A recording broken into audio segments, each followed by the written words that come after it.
മാനസികമായി ശക്തരാകാൻ നിങ്ങൾ ആഗ്രഹിക്കുന്നുണ്ടോ? നമ്മൾ മാനസികമായിട്ട് ശക്തിയുള്ളവരായിട്ട് മാറിയാൽ ശാരീരികമായ ശക്തി നമുക്ക് തനിയെ വരും. നമ്മുടെ ശ്രദ്ധ, നമ്മുടെ ഇമ്മ്യൂണിറ്റി ഒക്കെ കൂട്ടാൻ നമ്മുടെ മനസ്സുകൊണ്ട് നമുക്ക് സാധിക്കും. മനസ്സിലാണ് നമ്മുടെ എല്ലാം. മനസ്സ് ശക്തി, നമ്മുടെ മനഃശക്തി വർദ്ധിപ്പിച്ചാൽ ബാക്കിയൊക്കെ നമ്മളിലേക്ക് തനിയെ വരും എന്ന് പറയാറില്ലേ, വിൽ പവർ. അത് നമുക്കുണ്ടാവണം. അത് നമ്മൾ തനിയെ ഉണ്ടാക്കിയെടുത്ത് നമ്മുടെ ലൈഫ് എനർജിയൊക്കെ വർദ്ധിക്കും. ലൈഫ് എനർജി വർദ്ധിക്കാൻ നമ്മൾ മെൻ്റലി സ്റ്റേബിൾ ആകണം.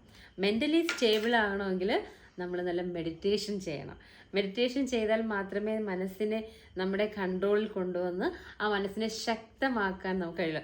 അനങ്ങില്ല അല്ലേ, ആര് വന്നാലും കുലുക്കാൻ കഴിയാത്ത അത്രയും ദൃഢമായ ഒരു മനസ്സുണ്ടെങ്കിൽ ഏത് പ്രതിസന്ധി സാഹചര്യങ്ങളെയും തരണം ചെയ്യാൻ നിങ്ങൾക്ക് സാധിക്കും.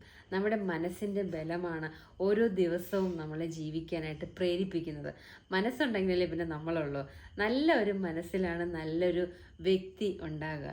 ആ നല്ലൊരു മനസ്സുണ്ടാക്കിയെടുക്കാൻ നമുക്ക് എല്ലാ ദിവസവും ധ്യാനത്തിലൂടെ കടന്നു പോകാം. Thank you all. I am your Divya Sajith from Divu's happiness hub.